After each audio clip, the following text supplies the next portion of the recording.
Hi, it's Bobbie. These are my Peony Cupcakes. This one is done with a rolling pin, brush embroidery, and doing a ruffle type of border. And this is done with a 50-50 gum paste fondant mixture with kind of a pretty center and frilling the each peony leaf. So I will show you how I did them. Alright, so I've rolled this out to about 1/8 of an inch because I already have fondant covering my cupcake. I don't want this to be too thick.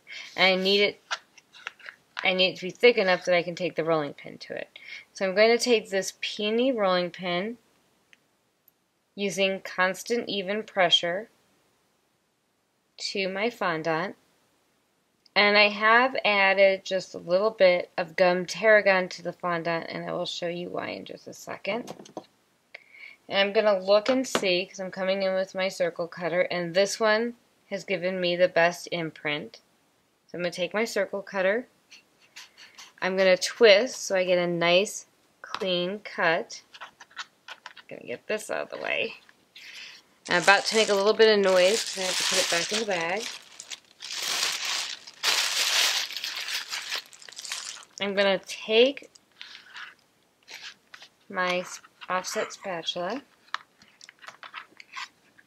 and what I'm going to do is I have these neat, and any circle that you have or half sphere that you have, whether it's a little styrene ball or whatever, will work. And what you want to do is take your little round piece of fondant that you've impressed with your peony rolling pin, and very carefully, without smoothing out the impression you've made,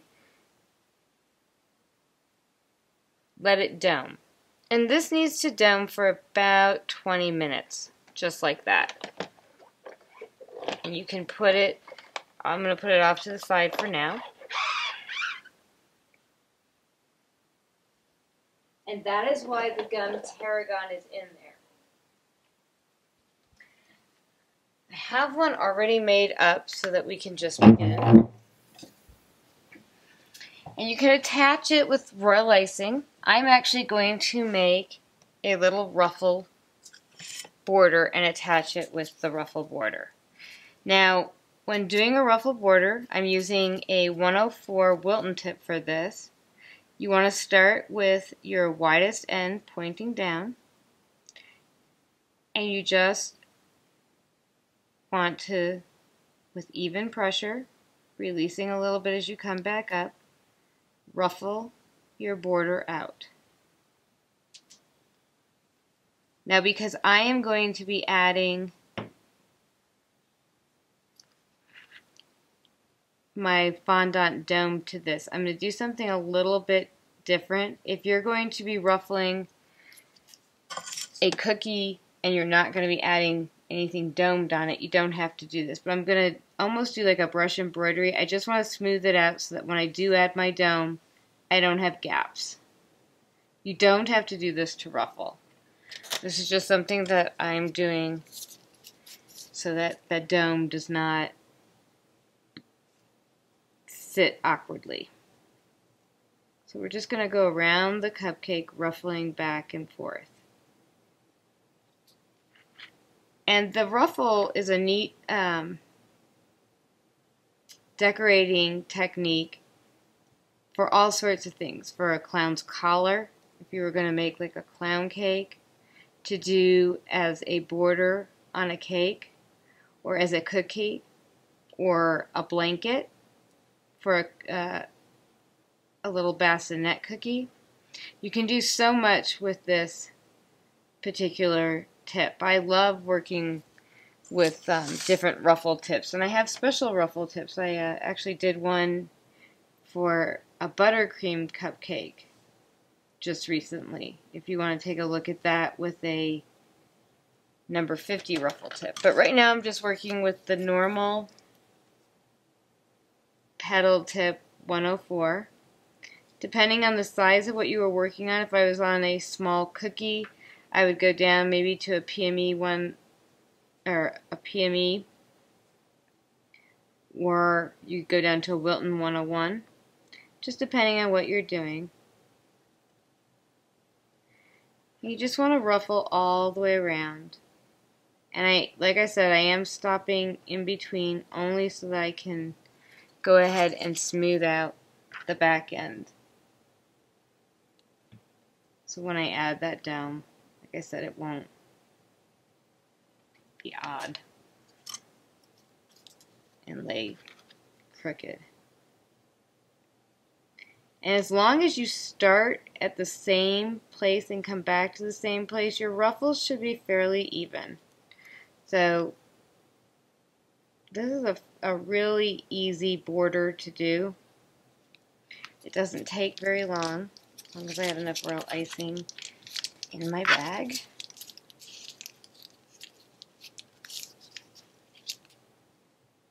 And I have colored this with a little bit of Sugar Flare Dusty Pink to match my fondant.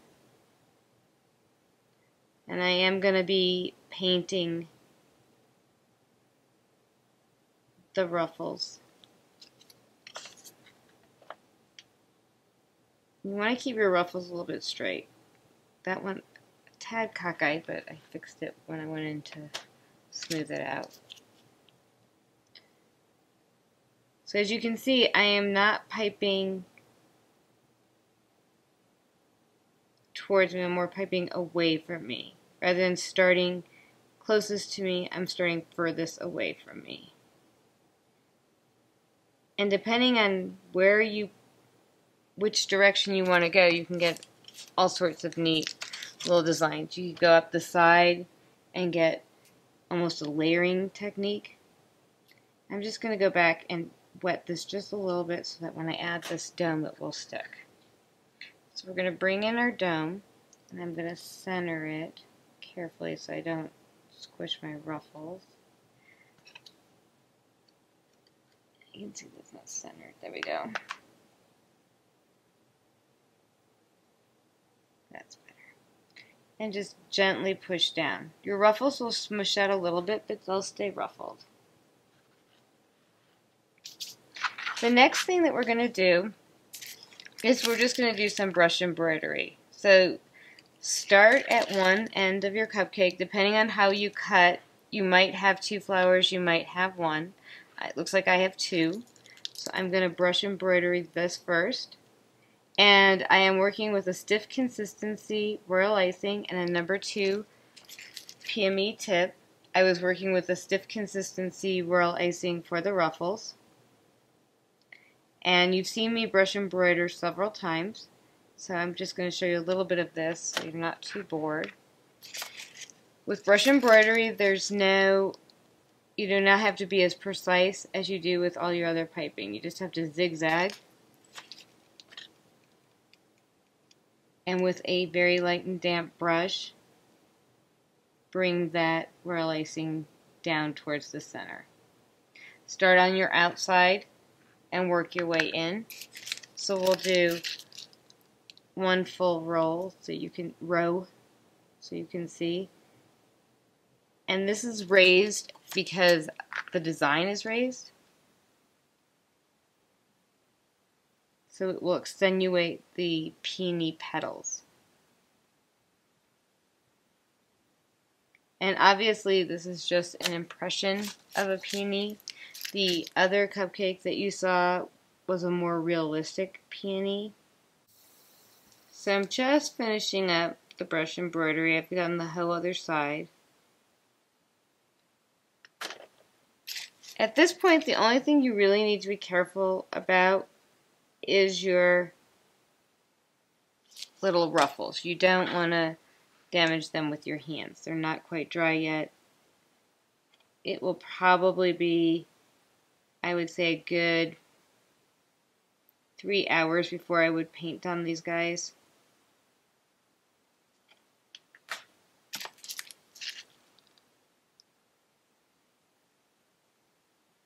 And by the time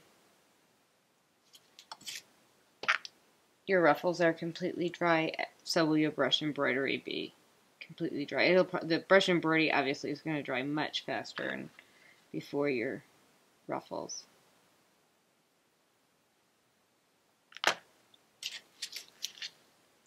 I chose Ruffles just because it is a flower that this design is. It's actually, like I said, a peony rolling pin. It's one of my favorite impression rolling pins. And peonies are one of my favorite flowers. We've had several bushes in our garden and every house we've had. And I don't know if you know a lot about peonies, but they only bloom in June. And they get bigger, almost double the size each and every year. So peonies are a great thing to put in your garden. Back to the brush embroidery, like I said, it really has, you don't have to worry about being too precise. The only thing you want to make sure is that you're on top of the impression lines. Other than that, you just want to zigzag. It doesn't matter how precise you are. The other thing that you want to watch out for is the water consistency in your brush. You don't want too much water in there because you'll dilute your brush embroidery, and if you don't have enough, you won't be able to bring down that beautiful brush embroidery look. So we just have that little teeny bit left over here.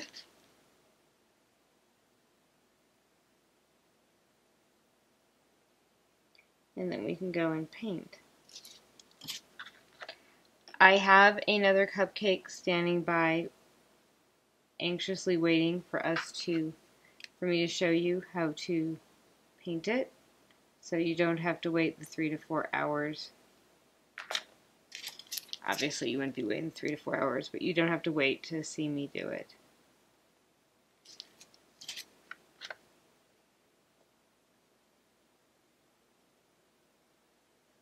So let's head to the other end of the table and I'll show you how we decorated that. We'll leave this guy to dry.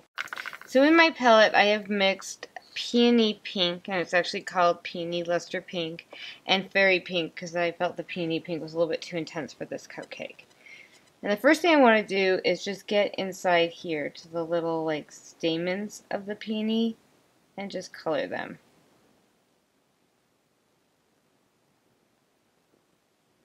And you could have, before you brush embroidered, you could have just taken a little bit of peony or fairy pink luster dust and brushed it all over your cupcake just to give it a little bit of a shimmer. But this is going to add quite a bit of color, so it's not that big of a deal. I'm going to make sure I know I had 2 flowers in here. No. Alright, so the next thing you want to do is you're going to brush your ruffles. You're going to paint your ruffles with the Peony Pink. And you're just going to go around and get each and every little ruffle.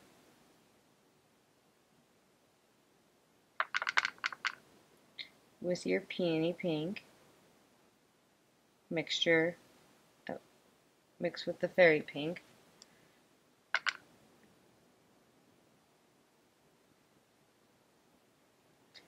Since peonies come in all different colors, white is actually one of my favorite colored peonies, but it wouldn't be much fun to show you a white peony on a cupcake. It would be awfully hard for you to see what I was doing.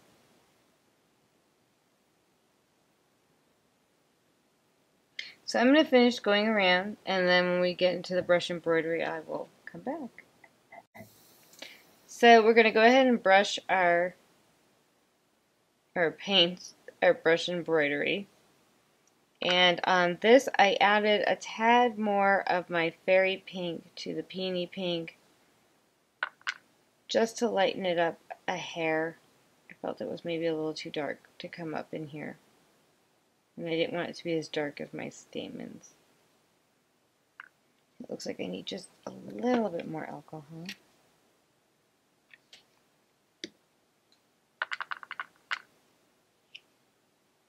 So and you've seen me do this before, to paint on your brush embroidery, I'm going to make sure I've got a nice little mixture here. You want to start again with your back, and if you go over, you can see I'm going over the edge of the petal underneath, that's fine.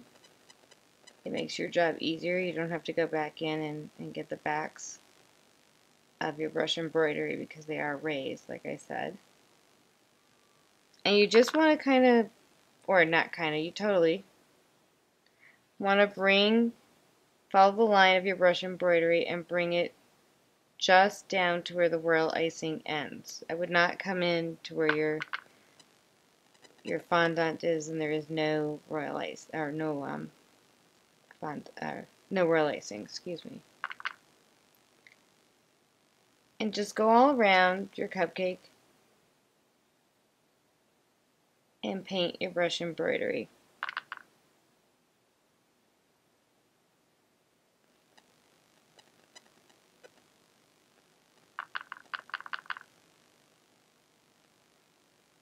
So I will finish this up and we will look at them when I come back. So as you can see, we are finished, and I brought back in the gum paste peony cupcake. I realized that we did not do a tutorial on that. I will be doing a tutorial on peonies. This is a little bit more involved, and I wanted to start out by showing you an easier way to do a similar, I mean, obviously it's not as realistic as this one, but it's beautiful and it will get you an amazing wow factor. So here are my peony cupcakes. I hope you enjoy the tutorial.